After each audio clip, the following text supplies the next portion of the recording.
Ito na ang pinakamainit na mga balita na nakalap sa bawat sulok ng bansa. Ihahatid sa bawat Pilipino saan man kayo sa mundo. Ang Pilipinas ngayon. Pakinggan ang bawat kaganapan sa bawat lalawigan. Ito ang Pilipinas ngayon. Magandang araw po sa ating mga tagapakinig. Welcome po ulit sa ating programang Ang Pilipinas Ngayon. Ito po ang inyong lingkod, Steph Vicente. Samahan niyo po ako sa kabuuan ng ating palatuntunan. Tulad ng dati, mapakikinggan po ang ulat ng ating mga kapatid na himpilan sa probinsya, ang ating mga segmentong balitang negosyo at kalakalan at balitang sports, maging ang ilan sa mga pangunahing balita mula naman dito sa ating bansa. Yan po sa kabuuan ng ating palatuntunan, ang Pilipinas Ngayon. Kumpleto, detalyadong balitaan, di papahuli sa mahahalagang kaganapan. Kamustahin ang inang bayan, ang Pilipinas ngayon.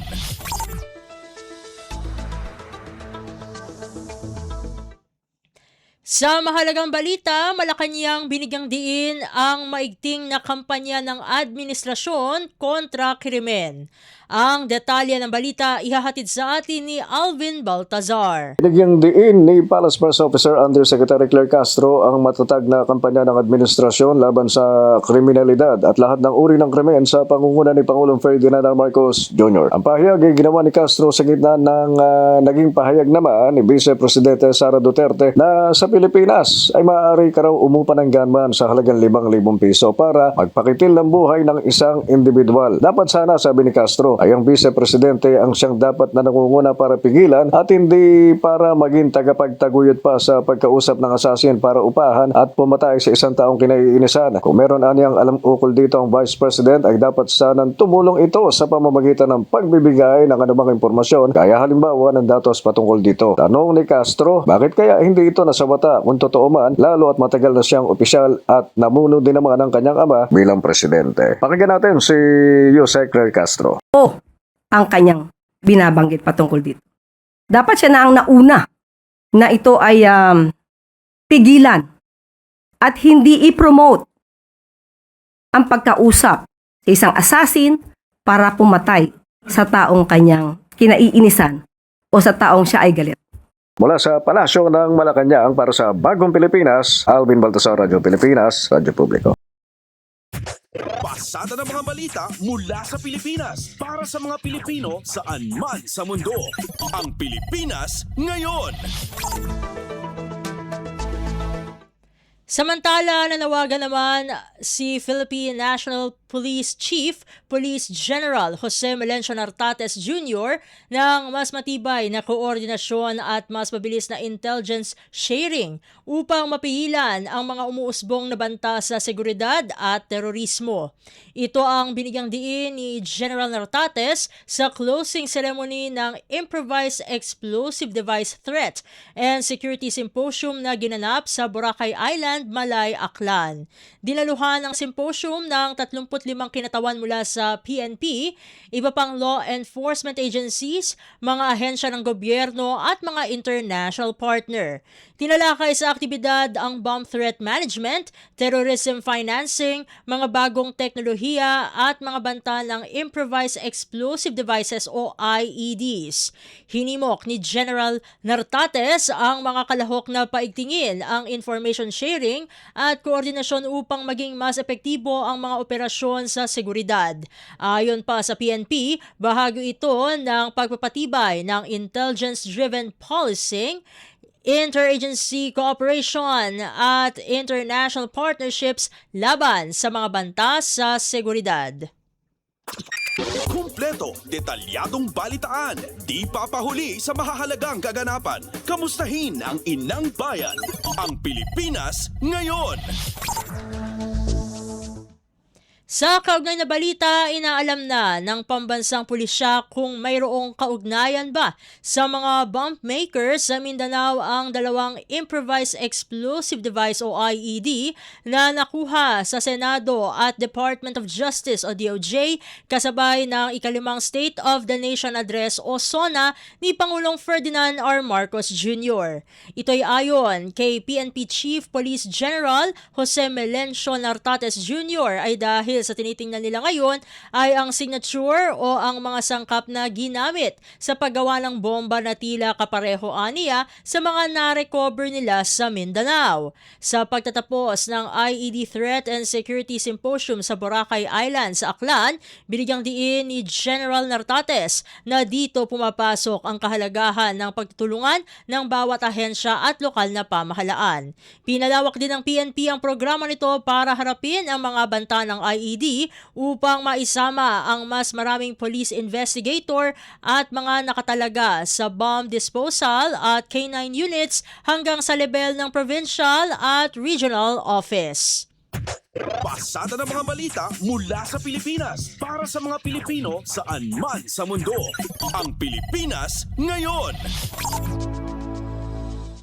Samantala, inihayag naman ni Palace Press Officer at Communications Undersecretary Attorney Claire Castro na gagawin ng gobyerno ang kailang hakbang kasunod ng naunsyaming pagpapatupad ng 85 peso wage increase sa mga manggagawa dito sa National Capital Region o NCR.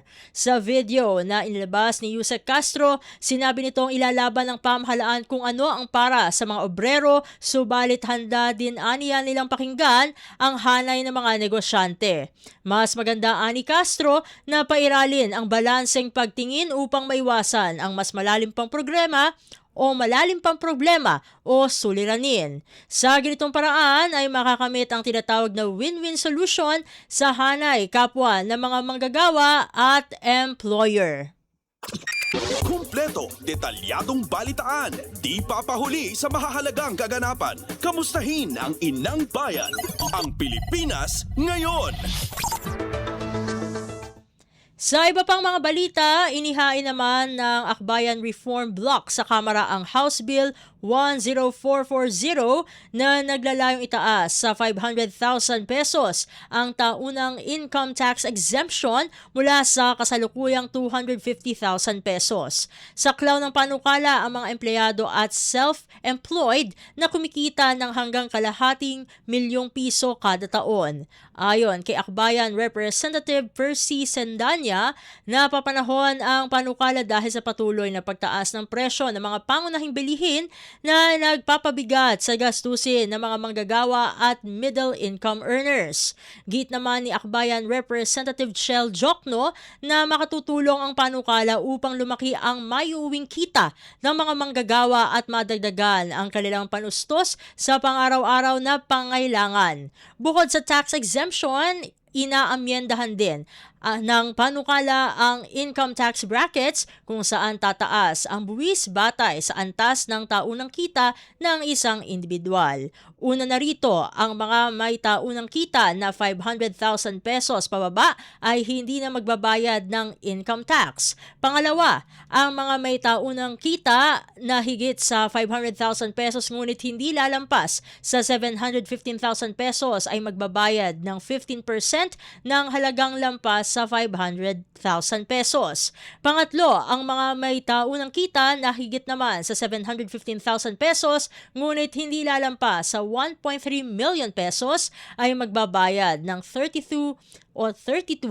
pesos, dagdag ang 20% ng halagang lampas sa 715,000 pesos. Pang-apat, ang mga may taunang kita na higit sa 1.3 million pesos ngunit hindi lalampas ng 3 milyong piso ay magbabayad ng 145,000 pesos, dagdag ang 25% ng halagang lampas sa 1.3 million pesos. Pang-5, ang mga may taunang kita na higit sa 3 milyong piso ngunit hindi lalampas sa 11.6 million pesos ay magbabayad ng 580,000 pesos, dagdag ang 30% ng halagang lampas sa 3 milyong piso. At panghuli, ang mga may taunang kita na higit sa 11.6 million pesos ay magbabayad ng 3.15 million pesos, dagdag ang 35% ng halagang lampas sa 11.6 million pesos. Pasada ng mga balita mula sa Pilipinas para sa mga Pilipino saan man sa mundo. Ang Pilipinas Ngayon.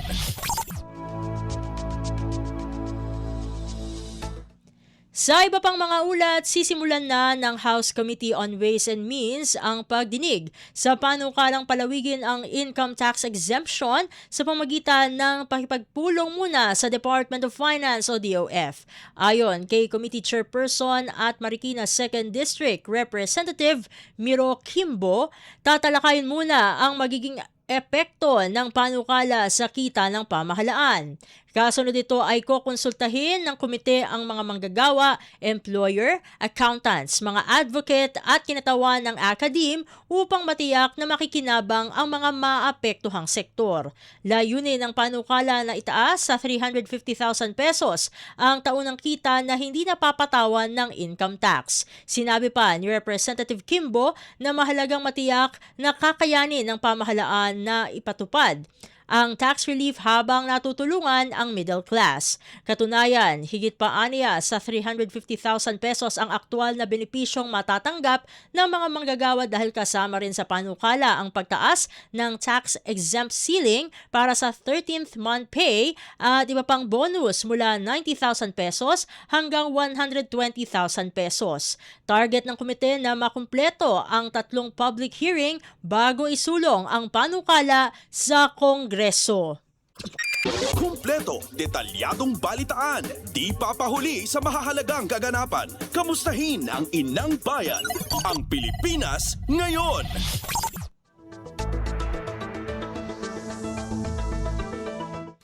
Samantala, House Speaker Bogie D. tiniyak ang mabilis na pagkilos ng House of Representatives na layong mapababa ang presyo ng kuryente sa ating bansa.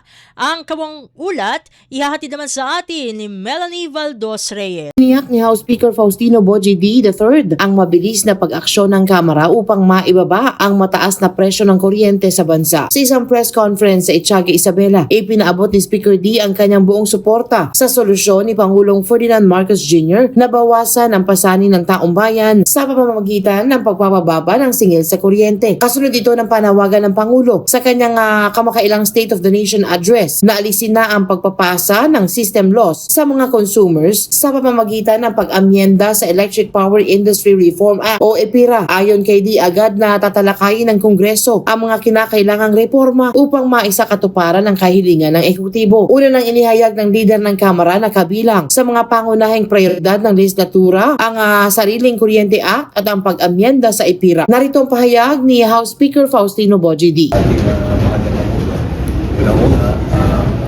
Sa dami-dami ng ating mga pinagdadaanan.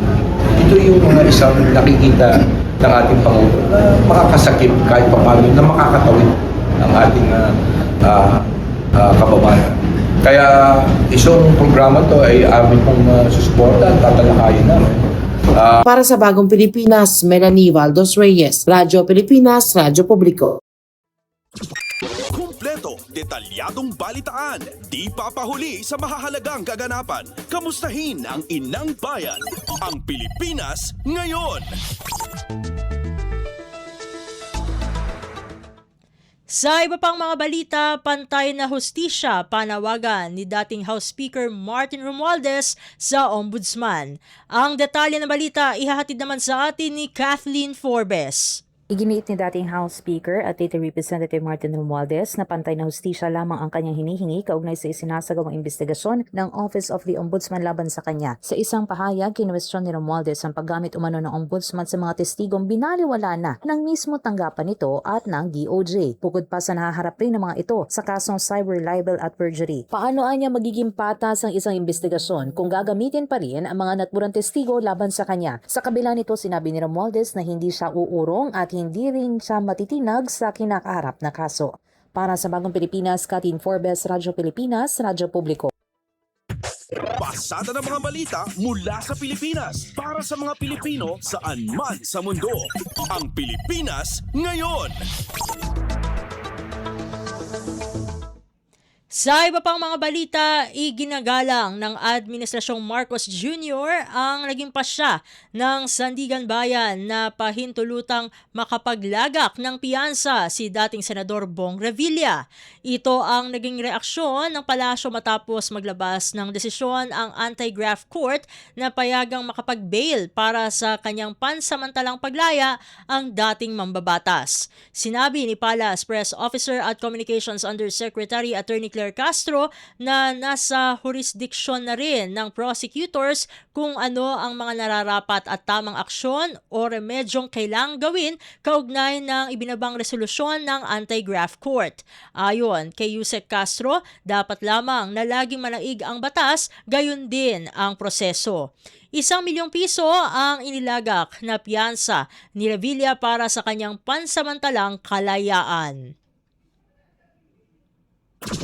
Kumpleto, detalyadong balitaan, di papahuli sa mahahalagang kaganapan. Kamustahin ang inang bayan, ang Pilipinas ngayon.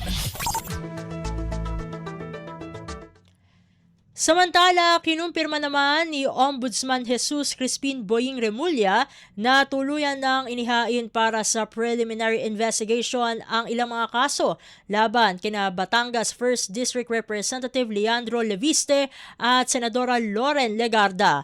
Ayon kay Ombudsman Remulla, ang mga reklamong isa sa ilalim sa preliminary investigation stage ay ang plunder, graft at conflict of interest. Konektado aniya ang mga reklamong ito sa solar firm ni Congressman Leviste na bigong tuparin ang pangako o responsibilidad makapagbahagi ng solar energy para sa bansa. Paliwanag pa ni Remulla na napasama rin ang ina ng mambabatas na si Senadora Legarda sa kaso dahil sa paggamit umano nito ng posisyon bilang chairperson noon ng Senate Finance Committee para mabigyan ng prangkisa si Representative Leviste. Depensa ni Ombudsman Remulla na hindi masasabing may impluwensya ito ng politika sapagkat masusi naman daw itong pinag-aralan. Itinuring din ng opisyal ang naturang kaso bilang ghost electricity kung saan aabot sa mahigit 10 bilyong piso ang pinag-uusapan na nawalang benepisyo para sa Pilipinas. Pasada ng mga balita mula sa Pilipinas para sa mga Pilipino saan man sa mundo. Ang Pilipinas ngayon. Sa iba pang mga balita, mga usapin kaugnay ng Pax Silica Initiative, binabantayan ng Department of Justice o DOJ. Ang kawang-ulat ihahatid naman sa atin ni DK Zarate. Nakamonitor ng Department of Justice sa mga usapin at nangyayari kaugnay sa Pax Silica Initiative. Ito ay isang US-led international coalition na layong palakasin ng supply chain para sa semiconductors, artificial intelligence at critical minerals. Ayon kay DOJ Undersecretary Nicolas Felix T., handa silang magsagawa ng pagsusuri kung sakaling umabot sa kanilang jurisdiksyon ang nasabing usapin tulad sa isyong legal o konstitusyonal kaugnay ng proyekto. Una na nga may mga lumabas na alalahanin hinggil sa posibleng epekto ng Pax Silica sa lokal na komunidad at geopolitical issues. Mula sa lungsod ng Maynila para sa Bagong Pilipinas, DK Zarate, Radyo Pilipinas, Radyo Publiko. Kumpleto, detalyadong balitaan, di papahuli sa mahahalagang kaganapan. Kamustahin ang inang bayan, ang Pilipinas ngayon. Samantala, personal namang tutungo sa Romania ngayong Lunes si Department of Migrant Workers o DMW Secretary Hans Leo Kakdak upang alamin ang kalagayan ng mga Pilipinong seafarer na apektado ng mga pag-atake sa Northern Black Sea.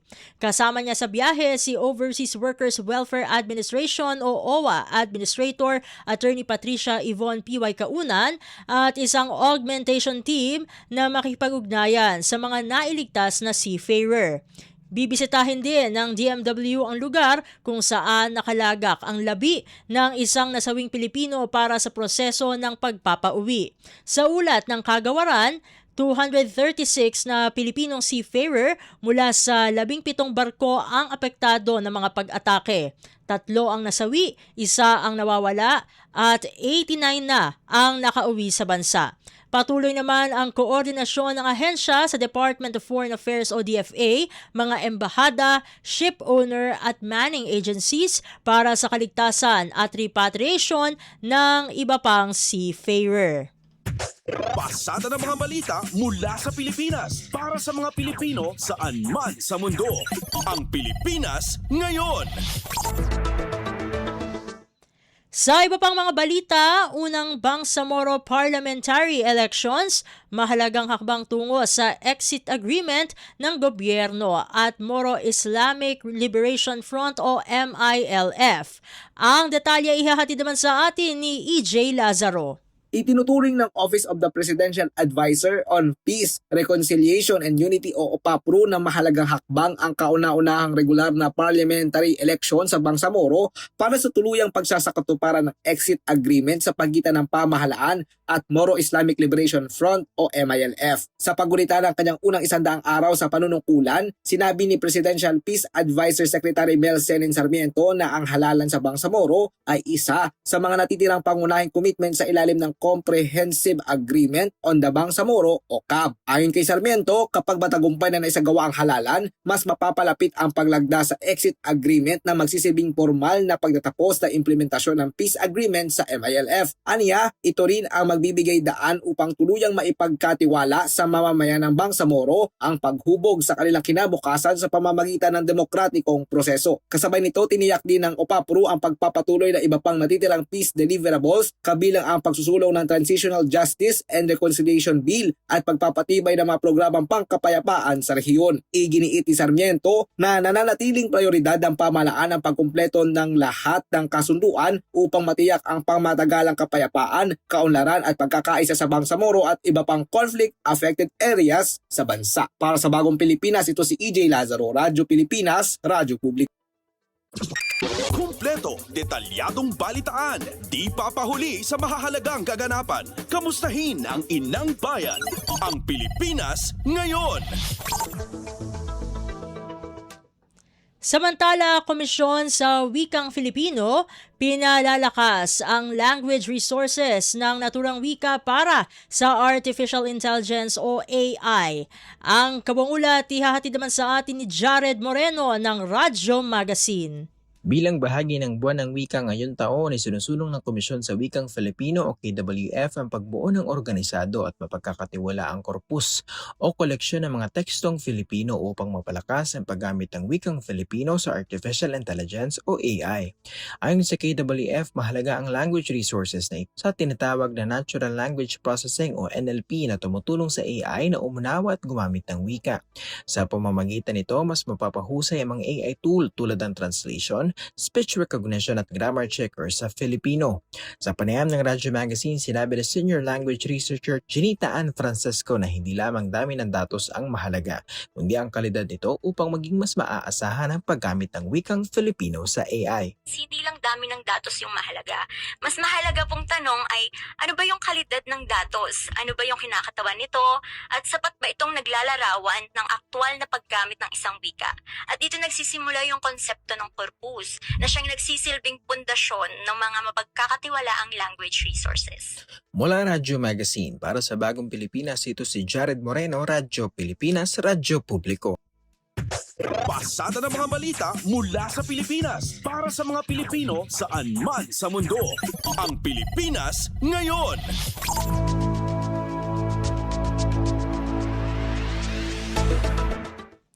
At yan ang mga maiinit na balita para sa araw na ito. Samantala, ating antabayanan muna ang mga ulat mula sa ating mga kapatid na himpilan sa probinsya para sa bugson ng ating mga regional news. Magbabalik ang ating programang Ang Pilipinas Ngayon makalipas lamang ang ilang mga paalala. This is a public service announcement. Discipline is the key. Umiwas sa aksidente sa daan. Ang pagmamaneho ay may kaakibat na responsibilidad, hindi basta mapaandar lang ang sasakyan. Kilatisin ang sarili, ang kahandaan sa manibela, siguruhing inyong konsentrasyon ay hindi magagambala. Importante rin na ating laging isipin, init ng ulo ay huwag pairalin, bagkus kaligtasan ng lahat ang siyang dapat unahin. Isang mahalagang paalala mula sa Presidential Broadcast Service at Radyo Pilipinas, Radyo Publiko 738. This is a public service announcement. Public service announcement from PBS, Presidential Broadcast Service at Radyo Pilipinas, Radyo Publiko 738. Mabilis ang trivia, dagdag talino. Heto na ang Dagling Kaalaman. Alam nyo ba, kahit napakalakas ng isang bagyo, may partitong tahimik at kalmado. Ito ang tinatawag na mata ng bagyo. Pero, huwag magpaloko.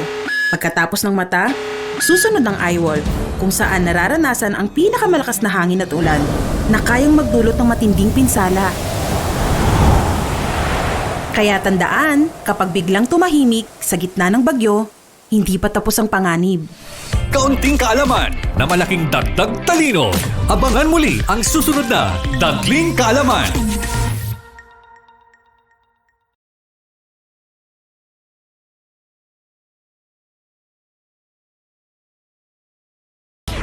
Balita mula sa lalawigan sa bawat rehiyon ng ating bayan.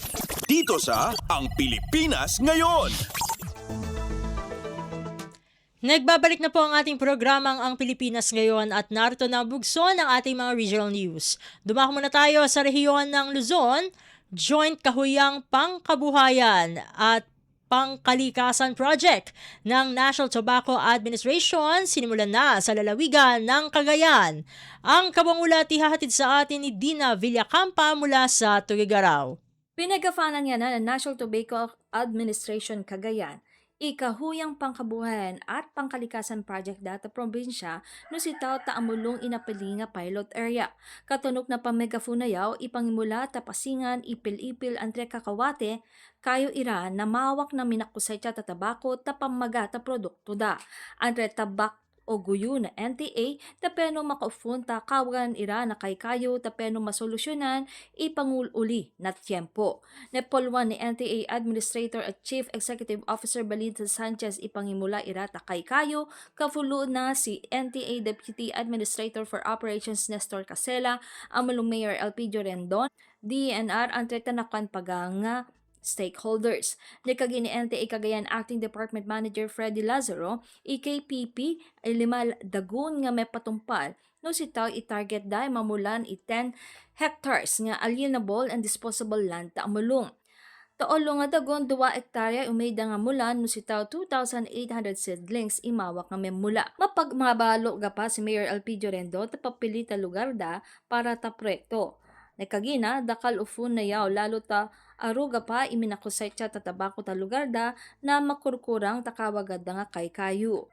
Plano na NTA na maiwara pagay proyekto takaran pagana tubig producing municipalities no sitaw ta Cagayan, Igay, 11 nga ili nga mamula tatabako.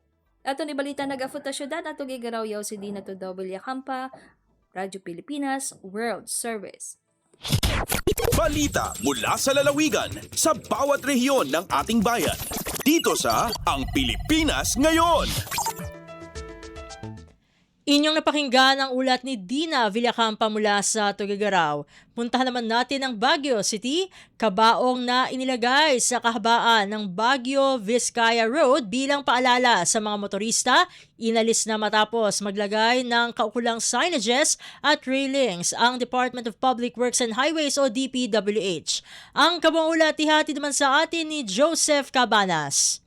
Naikatan ti lungon ana imuntar iti asdag ti Apnik area ti Ambuklaw bukod Benguet Kalpasan at tinungpal ti Department of Public Works and Highways, ti inkarida apan nakainstala kadagiti umno a warning signs iti Benguet Nueva Vizcaya Road.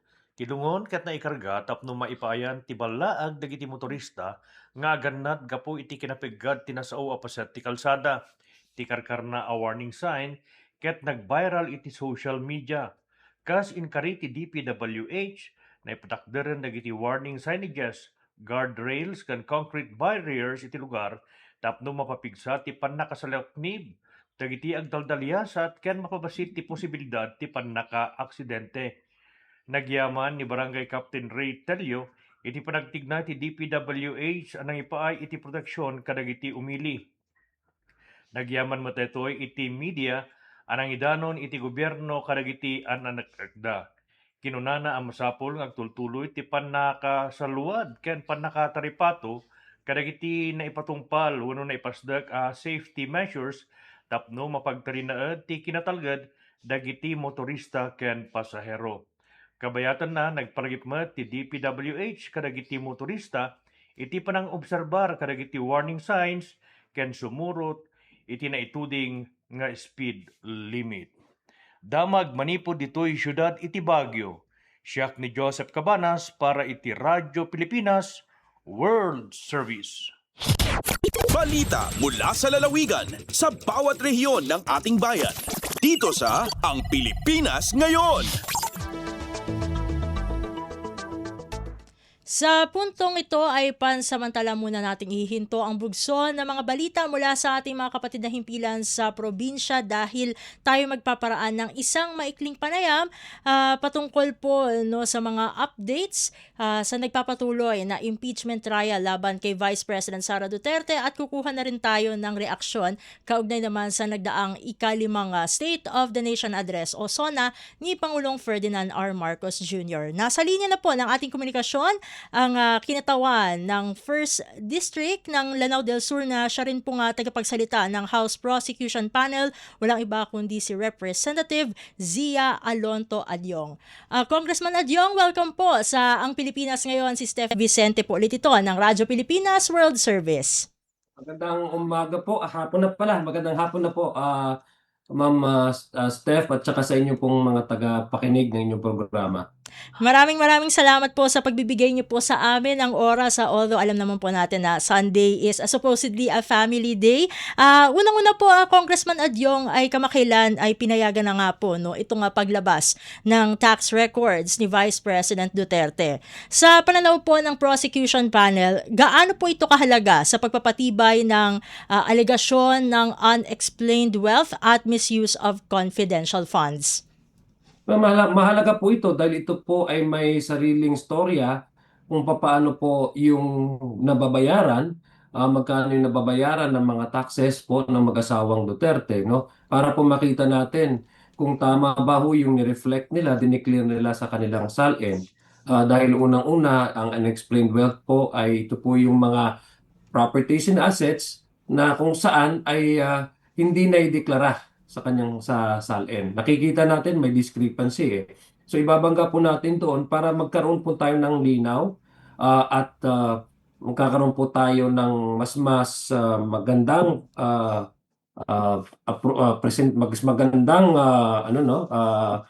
mas magandang appreciation pagdating po doon sa entire financial record ng Vice President Sara Duterte. So ito po yung magiging tulay kung paano po natin ilalatag yung allegation of unexplained wealth. Dahil nga babalikan ko yung naging mga presentasyon during the oral argument, kinakailangan po ng impeachment court na magkaroon sila ng mas malawak na pag-unawa at mas magkakaroon po sila ng mga mabigyan po sila ng access ng mga ebidensya para po mag-arrive sila, no? Kung in the event na magde-decide na po ang impeachment court ng kanilang desisyon base po sa mga ebidensya na naipresenta at yung financial record, the whole financial picture po ng Vice President para po mas maganda po yung kanilang magiging desisyon, impartial po ang magiging kanilang desisyon at base po talaga sa mga ebidensya ang kanilang magiging desisyon. Congressman Adyong, para po sa kaalaman po no, ng ating mga tagapakinig at taga-subaybay dito sa Ang Pilipinas Ngayon, ay maaari po ba namin malaman paano po ba ipaliliwanag ng prosecution panel sa publiko itong legal na basehan ng pag-release ng tax records sa ilalim po ng National Internal Revenue Code, lalo na't may mga provision ito pagdating sa confidentiality? Well, unang-una naman, doon naman sa National Internal Revenue Code, sinasabi naman doon na pag ang presidente naman ay nag-request for the BIR to release this for purposely, no, ito nga ang impeachment trial at hindi naman ito for public, halimbawa, ordinary public request, no, ito ay may specific na purpose ito, and this is to hold the Vice President to account, no, to explain to the public yung kaniyang financial record. And nasa Section 71 naman po ng National Internal Revenue Code that the President can in fact request the BIR to make this known, no? Sabi ko nga, ito po ay naka-connect doon sa charges of unexplained wealth, no? Ang kailangan kasi natin intindihin, Steph, is itong accountability mechanism at itong ginagawa ng impeachment trial na to ay ito yung isa sa mga extraordinary mechanism na nilatag po ng ating konstitusyon para ma-maintain po natin yung transparency and accountability sa ating paggasta or ng pera, at the same time yung fitness po ng isang namumuno sa ating bansa. Dahil unang-una, yung betrayal of public trust dapat po kasi nakaangkla po dyan doon sa mandato ng isang leader, isang impeachable officer, na kung ano man po yung mga kanyang nakukuha ng mga lawful na income, ay dinideklara po niya. Full disclosure, nung sinabi sa Constitution, full disclosure, dinideklara niya po niya sa kanyang salin. Ang nangyari po kay Vice President Sara Duterte ay mukhang hindi ho yung full disclosure ang naipakita po niya sa kanyang salin. In fact, ibabangga po natin dito sa mga naging bank transactions niya na according to AMLA ay covered transaction and suspicious transaction na mukhang hindi po consistent doon sa kanyang dineklarang salin. Ibig sabihin, pag di mo dineklara sa iyong salin, ay ito ay unexplained wealth. So kaya po kailangan natin mas makita ito dahil ito yung sinasabi ng ating constitution that an officer, elective officer or appointed officer for that matter, especially if it's an impeachable officer, ay kailangan full disclosure dahil we maintain the principle na the public office is a public trust. Hindi ka dapat nakakakuha or nag-obtain ng any assets na hindi mo makukuha through lawful income source, no? So dito po natin makikita ito. Sa kanyang, kasi binabayaran po niya ang kanyang mga taxes kung meron mo siyang mga pecuniary interest like having businesses, companies. So makikita po natin doon sa kanyang dineklara sa kanyang salin. Ito namang dokumento naman ito ay pag-aari naman ito ng BIR, no? Unang-una, kasi doon po tayo nag-file ng ating mga ITRs. So again, this is on top of the privacy, data privacy. It should not also be made as a way to keep the process, especially the impeachment court, blinded as to the demand of the Constitution to really reveal, no, the assets, the properties, and the income of each individual public officers, especially those that have been elected to one of the highest positions in our land.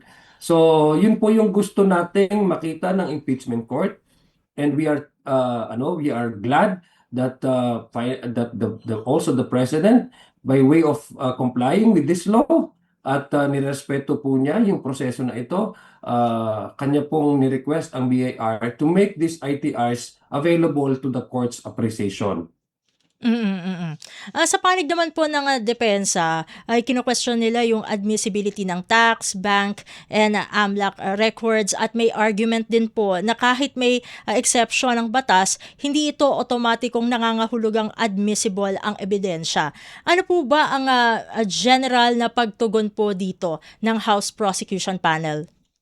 Una-una po, yung pagkuha po ng pag-o-obtain na itong mga dokumento na ito ay kinikilala po ito, yung coercive power po ng korte. No, kaya nga po may subpoena, meron po silang kapangyarihan to issue subpoena duces tecum and subpoena ad testificandum kasi that's the coercive power ng korte, no, para makuha po nila yung mga necessary documents to probably to support allegations of misconduct, allegation of misfeasance and malfeasance, in this case allegation of betrayal of public trust, at saka yung by the specific allegation ng unexplained wealth, no. Ay yung admissibility naman po ng evidence that would go later on, no. Mangyayari po yan yung offering of evidence later on after the trial will at the end tail of the process, no. Kaya nga po may pagkakataon po na magkakaroon po ng offering of evidence, halimbawa ang prosecution, at inaasahan po natin sa depensa talaga po nila itong i-objectan, no. So doon po pupunta doon sa point na yun, yung admissibility of the evidence. What is important at kailangan natin na malaman is itong mga dokumento na to at yung kapangyarihan po ng impeachment court dapat hindi ma-restrict para makuha po nila itong mga ebidensya o mga dokumento nang sa gayon ay ma-perform nila ang kanilang extraordinary power na binigay po sa kanila ng Constitution, which is to try and decide. At ang impeachment court, ang Senado, ang siya lang may kapangyarihang gumawa nito, no? Kasi ang tinetest naman po natin dito hindi po yung magiging criminal liability of the respondent. In fact, what we are testing here is the truthfulness of the documents that she has submitted to the government agencies that have been given the mandate by the Constitution to secure financial records. Alam naman po niya ito, nasa mandato po niya ito at obligado po siya, no, na ibigay ito sa mga ahensya na nangangasiwa ng mga bank records na ito. So ito pong mga usaping ganito, halimbawa itong report ng AMLA, ito yung bank secrecy. In fact, ang bank secrecy law exempted po yung dyan yung impeachment trial, no. Kaya nga po pinag-uusapan natin dito is yung pagkakaroon ng access ng korte para po makuha itong mga dokumento nito. How can you possibly expect a court to decide on matters as serious as this, no? Holding the vice president to account on measuring whether she's really fit to remain to be the vice president and has that capacity or has that the at least man lang, no, at least the moral ascendancy to be fitting to the vice presidency as her mandate demands her to promote. Kung hindi ho natin ito sila, hindi ho natin i-recognize ang kanilang kapangyarihan na makuha itong mga dokumento na to. Ang tinetest po natin dito ay yung fitness ng vice president, ng respondent to continue conducting the office commensurate of the oath of office she has taken when she assumed the second highest official position in the land, no, na kung saan ang sinasabi ay dapat meron talagang full disclosure, no, pagdating po doon sa income ng lahat ng mga na-elect na opisyal. In this case, the office of the vice president is an impeachable impeachable officer, no. So ibig sabihin, ang meron lang pong kapangyarihan ay ang korte, impeachment court, para po ma-decidean kung whether or not she really is guilty of all the charges that have been laid out before her. So yun po yung magiging takbo, no, in the course of this impeachment trial. Kinakailangan hindi ho natin dapat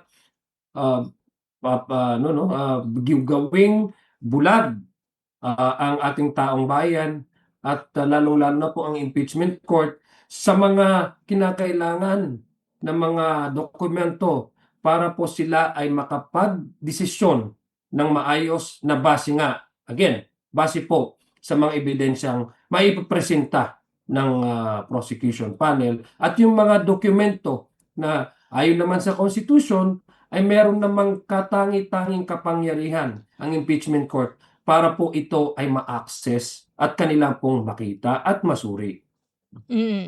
Pag-usapan naman po natin na yung mga ipe-present pang witnesses kasi inaasahan po na maipe-presentan na yung mga officials from the Commission on Audit o COA. So, Congressman Adyong, ano po ang magiging kritikal na papel ng COA sa pagpapatunay kung nagamit ba ng tama o hindi ang confidential funds? Lalong-lalo na ito talaga umiiral na pangalan sa social media, no, inaabangan itong sinasabing si Mary Grace Piatos.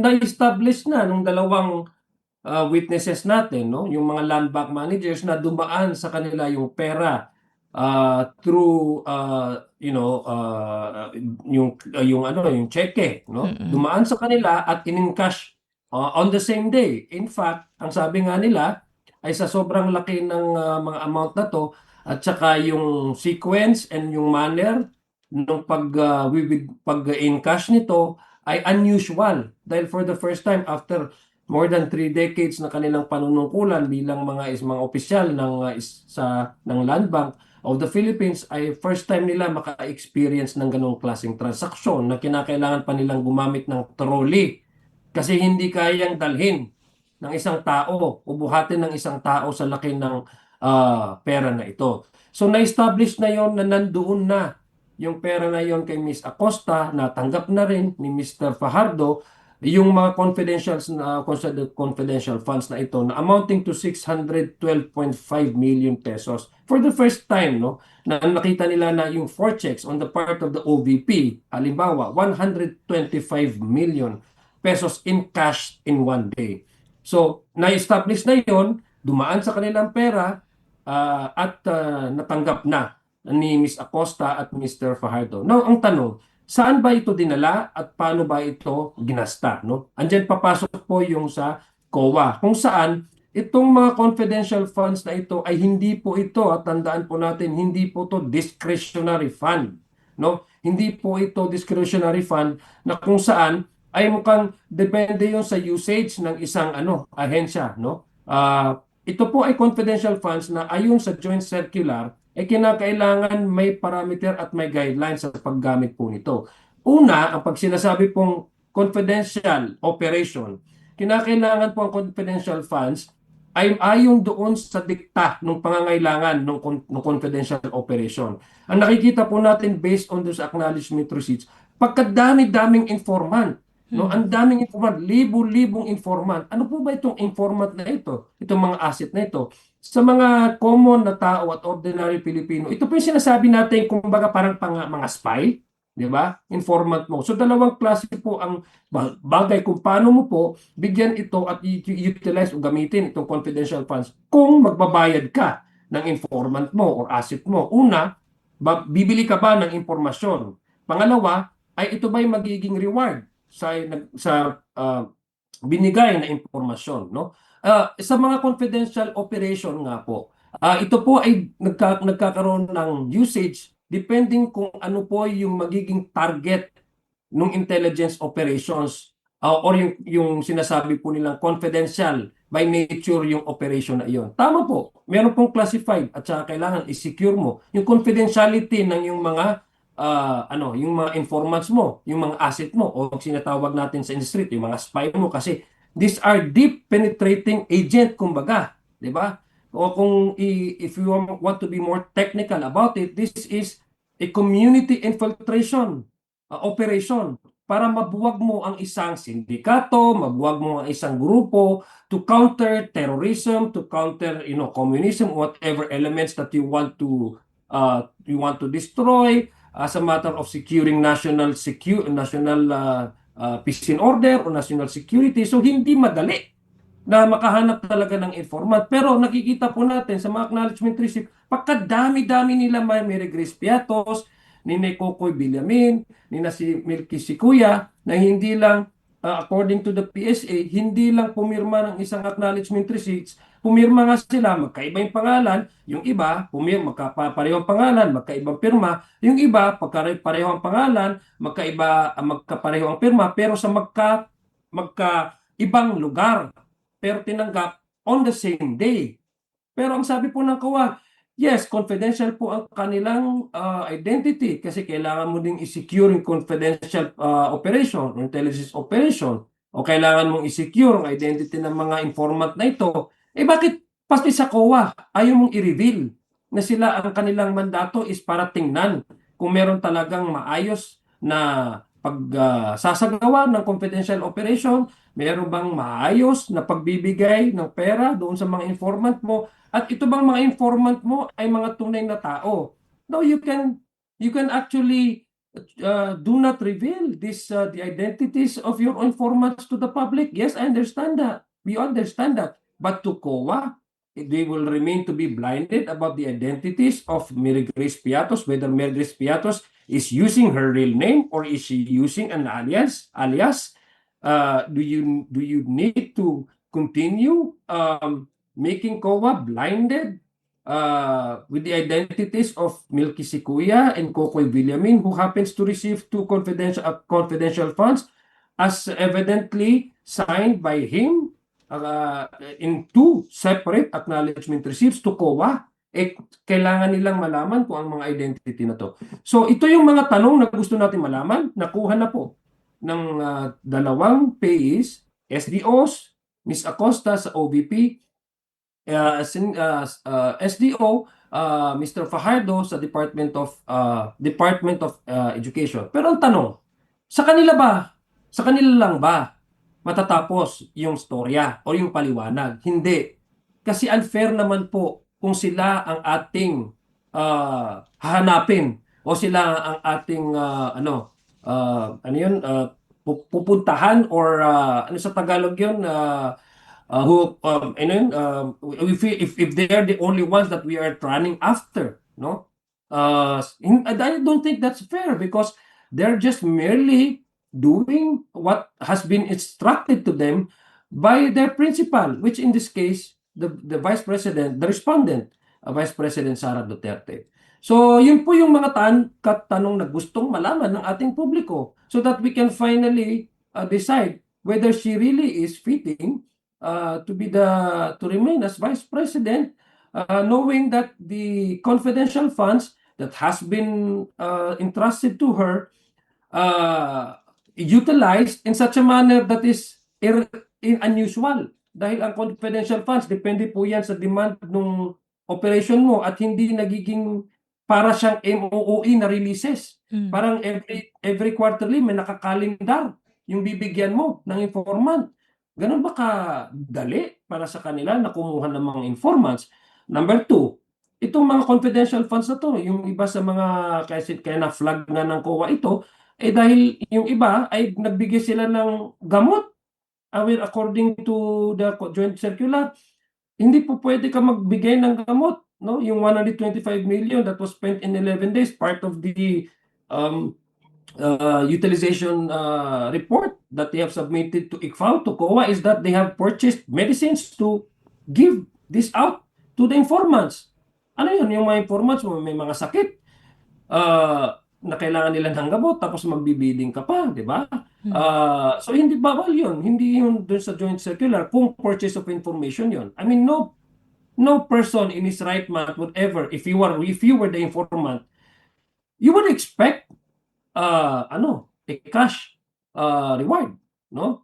Bakit gamot? Now that's one of the things that we want also to the Vice President to answer these questions. Number two, bakit kailangan mo mag-rent ng safe house, which is about, kung di ako nagkakamali, is mga nasa for how many days lang is 11 million kung di ako nagkakamali. Anong klaseng safe house yun? Doon mo ilalagay ang lahat ng mga informant mo. Ba't sa dami-dami nila, libo-libo itong acknowledgement receipts, ha? So lahat ng spending mo, quarterly, nakakalendar, every 3 months, ay doon sa mga informants mo. Tapos i-house mo sila sa isang bahay na pagkamahal-mahal ang renta na doon mo sila i-house. Dapat pag informant yan, dapat din, apart from keeping confidentiality, to secure yung ano nila, identity nila at hindi sila maligay sa peligro, yung mga informant mo, dapat din yung every informant that you have, hindi nila kilala ang bawat isa.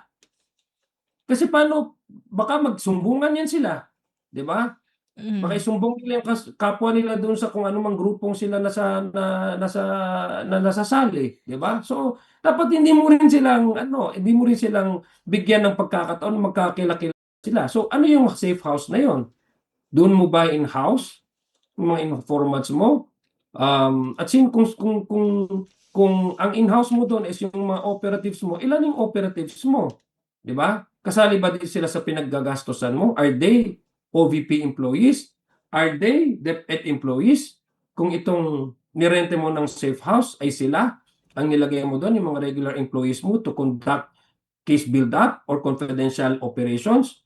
The next question is, okay, pagpalagay natin sila, ang nilagay mo doon sa pagkamahal na safe house, are they even capable of conducting confidential operation knowing that they are regular employees of a regular agency that does not have the mandate to intervene or to even do jobs that are reserved to security agencies? Diba? So there are a lot of questions that I guess Ms. Acosta and Mr. Fajarda cannot simply supply to the court and to the public. Kaya nga po sinasabi po natin, this is the time for the Vice President to really answer these questions kasi siya po yung nag-utos eh. Unfair naman po kay Ms. Fajarda at kay Ms. Acosta at kay Mr. Fajarda kung sila po yung gigisahin natin dyan na sila yung magbibigay ng susupply ng sagot na pinag-utusan na lang naman sila. So yun ang na-establish to. Nakuha na nila yung pera. Paano nagastos? We wait for the COA employees for their testimony next week. Congressman Adyong, siguro makuhanan ko na po kayo ng reaksyon kasi alam naman natin last Monday ay nangyari yung ikalimang State of the Nation Address o SONA ni Pangulong Ferdinand R. Marcos Jr. Matanong ko lamang po inyong general reaction at anong bahagi ang pinaka tumatak po sa inyo? Well, unang-una, the President has spoken directly to the people. Yung lahat po ng mga tinalakay po niya doon, ito po yung mga continuing na concerns and challenges ng bawat pamilyang Pilipino. Pagkain, sweldo, bayad sa mga electric billings, bayad para sa mga eskwelahan, sa kanilang mga anak, no? Yung kanilang pamasahe everyday, yung mga tumataas na presyo ng gasolina, etc. brought out by multiple challenges that we are facing. Una na yan, yung crisis sa Middle East, no, yung nangyayaring giyera na yan, no, sa Middle East, which is completely out of our control, no. Ang nangyayari lang is how do we mitigate the effects of this crisis na hindi masyadong pasan sa ating mga ordinaryo na pamilyang Pilipino, no. Una, yung isa sa mga nakita natin doon is yung immediate responses na ginawa ng gobyerno. Paano ito i-sustain? Kinakailangan po na meron pong institutional na mapamantayan na manggagaling po sa Kongreso ng Pilipinas kung paano po ito isusubsidize yung support natin sa transportation sector. How do we subsidize? No? Ito yung mga tumataas na mga presyo sa langis. No? I think those are the things that we also need to be delved into by way of discussing this, and come up with a concrete, positive, direct action measures that would sustainably address these continuing effects of all the multiple crises that we are facing. Number two, yung ginawa po natin, which is the Kalinga na Act, no, na kung saan ito po yung magiging basehan ng Executive Order 110 placing the country under energy crisis. Ano yung mga na-accomplish natin at ano pa yung kulang, no? Ultimately, when you talk about energy, lahat po tayo nagbabayad ng ilaw kada buwan. Tumataas po yung presyo ng ating mga ilaw, billings, electric billings. I think yung system loss charges na matagal na pong pinapanukala ng Kongreso, no, na dapat hindi ipasa yung inefficiency ng transmission ng lines, no, para doon po sa distribution utilities ay ipasa sa mga consumers tulad po natin. Dapat yung inefficiency nito, because medyo problema sa pagtatransmit ng mga ito ng mga electric power na ito, consumption, ay dapat ma-review at matanggal na para hindi na siya masyadong maging burdensome, no? Problema sa mga ordinaryong Pilipino kasi tumataas, no? Dahil tumataas kasi meron pong value added tax yan eh. So apart from the charges, yung system loss charges ay natataksan pa rin yan. So I think that's a big relief to our ordinary Filipino households na matanggal yon sa sistema ng pagbibigay na sapat na kuryente sa ating mga kabahayan na pinapasa po sa mga consumers, no? On the more parochial side, I think the President has been very, very consistent that election will be conducted on September 14 in the first regular BARM election as a part to fulfill the mandate or the commitment of this government to the peace process, no? Magkakaroon po tayo ng first regular BARM parliamentary election that would stabilize regional bureaucracy in the region, and that is something also that we do welcome, no? Finally, yung mga haka-haka na may postponement ay hindi na po yan mangyayari. Tuloy-tuloy na po ang election natin sa BARM, no?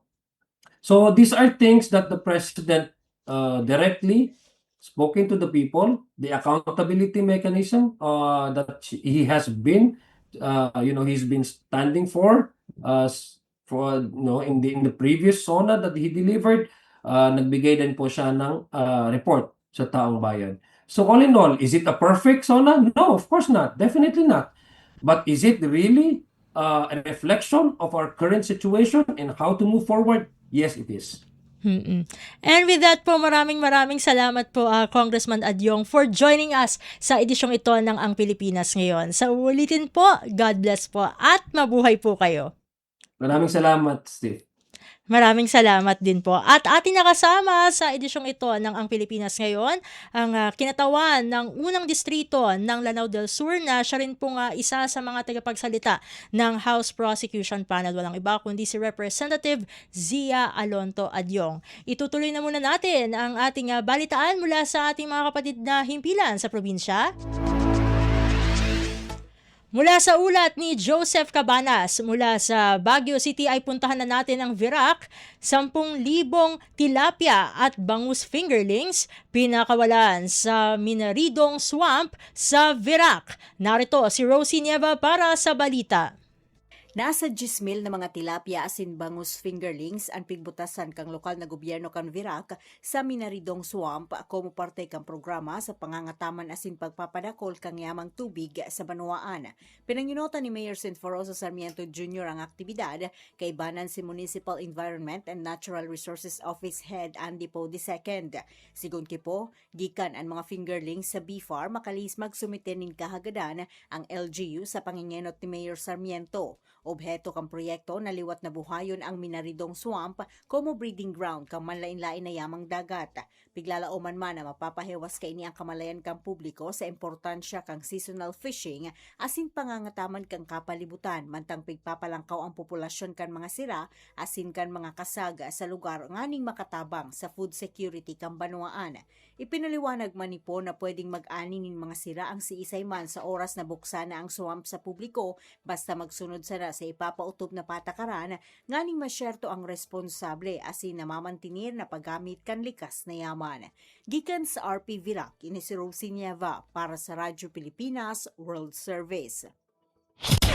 Balita mula sa lalawigan sa bawat rehiyon ng ating bayan. Dito sa Ang Pilipinas Ngayon. At inyong napakinggan ang ulat ni Rosie Nieva mula sa Virac. Dadako naman tayo sa rehiyon ng Kabisayaan. Si Quijor Provincial Science High School isinailalim sa earthquake at fire drill sa tulong na rin ng PDRMO. Pakinggan ang ulat ni Jessa Aguailanan mula sa Cebu. Aron mas maandam ang mga tinunan o tinugyanan sa panahon sa emerhensiya, gipailawom sa pagbansay sa tukma nga aksyon sa panahon sa linog ug sunog ang Siquijor Provincial Science High School. Ang Siquijor Provincial Disaster Risk Reduction and Management Office ang nagdumala sa maong pagbansay, diin ilang gipakita ang luwas nga pamaagi nga mamahimong buhaton sa higayon nga mahitabo ang duha ka emerhensiya. Base sa assessment sa PDRRMO, nakakuha ang Siquijor Provincial Science High School og very good performance human giingon insaktong napatuman ang incident command system nga gihulagway isip orderly, timely ug disciplined. Gipahalipayan usab ang student responders ug medics team, ingon man ang operations team tungod sa giingong paspas nga execution sa mga gilatag nga lagda. Regular nga nagpahigayon ang PDRRMO og earthquake ug fire drill sa tibuok lalawigan kauban ang LGU DRRMO ug Rural Health Unit ug ingon man ang Bureau of Fire Protection. Gikan sa RP1 Cebu sa Agua Ilanan para sa Radyo Pilipinas World Service. Balita mula sa lalawigan sa bawat rehiyon ng ating bayan. Dito sa Ang Pilipinas Ngayon. Inyong napakinggan ang ulat ni Jessa Agua Ilanan mula sa Cebu. Puntahan naman natin ang Iloilo. Iloilo City Government mas pinalakas pa ang mental health program sa mga eskwelahan. Ang detalye ng balita ihahatid naman sa atin ni Emmy Santiagudo. Para sa kayuhan sang mental health sa mga estudyante, nagpirma sang kasugtanan ang syudad kag Colegio del Sagrado Corazon de Jesus. Ini para sa pagpatuman sang mental health of RISE psychosocial support program sa mga eskwelahan.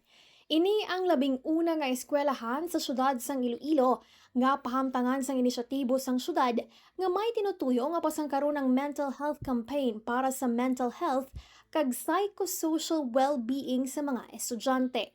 Sa Memorandum of Agreement o MOA signing, ginpabutsyag ni Mayor Raisa Treñas nga sakop sang programa ang prevention, intervention, referral kag support services para sa mga estudyante. Nalakip man sa kasugtanan ng paghiwat sang seminars, psycho-educational activities, information campaign, mental health screening, stress debriefing, counseling kag psychological first aid. Para naman sa mga guidance personnel kag mental health advocates sa eskwelahan, magahiwat ang syudad sang training sa capacity building kag pagpasangkad man sang referral system. Ginapaabot ang syudad nga mas madamo pa nga mga eskwelahan ang magapartner para sa pareho nga mental health programs. Nagikan sa Iloilo, Emiro Santiagudo para sa Radyo Pilipinas World Service. Balita mula sa lalawigan sa bawat rehiyon ng ating bayan. Dito sa Ang Pilipinas Ngayon. Inyong napakinggan ang ulat ni Emmy Santiagudo mula sa Iloilo. Dakoy naman natin ang Mindanao. Department of Public Works and Highways o DPWH nangakong popondohan ang Davao City Flood Control and Drainage Master Plan. Ang detalye ihahatid naman sa atin ni Armando Feniquito mula sa Davao. Misa ng Department of Public Works and Highways kon DPWH nga gahinan og pondo ang Davao City Flood Control and Drainage Master Plan nga nahuman niadto pang 2023 sa pakikinabi kang DPWH Secretary Vince Dizon gipadag nini nga bisan wala pa naaprubahan sa nasyonal nga gobyerno ang maong plano determinado kini nga mapatuman sa syudad. Gisiguro ni Dizon nga iyang iapas ang maong master plan aron maapil sa 2027 budget bisan pa man nga nahumana ang budget call alang sa mga proyekto ubos sa National Expenditure Program sunod tuig. Gibutiyag sa opisyal nga kinahanglan adunay hinanaling aksyon ang gobyerno aron makunhuran ang grabing epekto sa pagbaha sa Davao City ilabi na sa ubos nga bahin sa syudad sama sa nahitabo niadtong gabi sa Hulyo 24 sa iyang pagigpulong sa mga residente ato sa iyang pagbisita sa Bangkal Barangay Talomo proper na Sayran nga nahitabo ang kusog nga baha tungod sa kusog nga ulan sa kabukirang bahin sa Dakbayan. Tungod din apil na sa maong plano ang laro nga pagtukod og dam o ubang water detention facility sa bukirang bahin sa Dakbayan aron mapungan ang kusog nga bulwak sa tubig paingon sa ubos nga mga lugar nga maoy hinungdan sa grabing pagbaha. Gikan sa Radyo Pilipinas Davao, ako si Armando Feniquito para sa Radyo Pilipinas World Service. Balita mula sa lalawigan sa bawat rehiyon ng ating bayan. Dito sa Ang Pilipinas Ngayon. Inyong napakinggan ang ulat ni Armando Feniquito mula sa Davao. Puntahan naman natin ang Iligan. Unang outdoor commencement exercises matagumpay na isinagawa ng Mindanao State University, Marawi. Ang kabang ulat ihahatid naman sa atin ni Alwidad Bashir. Isa ko pinakamala university na bubusi sa Mindanao ka sentro Pilipinas, ginasuprite no abang sa Maranao, gia Mindanao State University main campus in Marawi. Namyangbal silang sa history si Kukya conferred upitibarangan na degrees para ko class of 2026 si ko 62nd commencement exercises. Asid na minilumba si Sagyang kaiya pinakamala a oval. Tano sa Suda University, ayamang bumiyabalo ya historical na first ever outdoor commencement ceremony sa Mindanao State University history. Matatagunan o di na mapapadilmanan si Sagyang kay Mambuwa Ragun ni Atim, Inclusive University Education as a bridge to peace, leadership, and shared futures. Kabusa agyang kaiyam System President ng Mindanao State University, Attorney Paisalin Tago, na in-encourage yan agyong ko mga graduate sa awidiran sumiyang asasagbiran na elmo agu values. Si sagyang kaiya MSU, agu sarayran ko mapya afta with responsibility. Si sagyong ko message yan, napitero yan ko mga graduate sa step forward with confidence, knowing that you carry not only your achievements, but also the hopes of those who support you. Yung mambuwa miyabaloya class valedictorian na si June Nahar di Abubakar na si Sagyong Koto inibigay niya na message na nabubuwag yung Koto story o success yan kamadakal pa nagyang Koto nga alo niyan ang mga current issues sa mga global issues sa kailangan na pagkatukawan tanulangon do taragyang kaiya saving Palestine nagu mga flood control issues sa Sud, Pilipinas sa gupiti barangan pan. Mapiagyong ko to kaya po sa gyang kay 62nd commencement exercises ka ayad din na palimpusan niya nagyong ko to fireworks display inibigay agyang kay university as a celebration para sa gyang kay class of 2026 sa bituin sa batch Rinayag. Mula sa Iligan City, ako si Alwidad Bashir para sa Radyo Pilipinas World Service. Balita mula sa lalawigan sa bawat rehiyon ng ating bayan. Dito sa Ang Pilipinas Ngayon. At inyong napakinggan ang ulat ni Alwidad Bashir mula sa Iligan. Maraming salamat sa lahat ng mga nakinig nood sa edisyong ito ng ating palatuntunang Ang Pilipinas Ngayon. Ito pong muli ang inyong lingkod, Steph Vicente. Isang mapagpalang araw sa ating lahat. At yan ang Pilipinas Ngayon. Muling samahan sa parehong oras at alamin ang pinakahuling mga kaganapan at balita saan man kayo naroon. Ang Pilipinas Ngayon.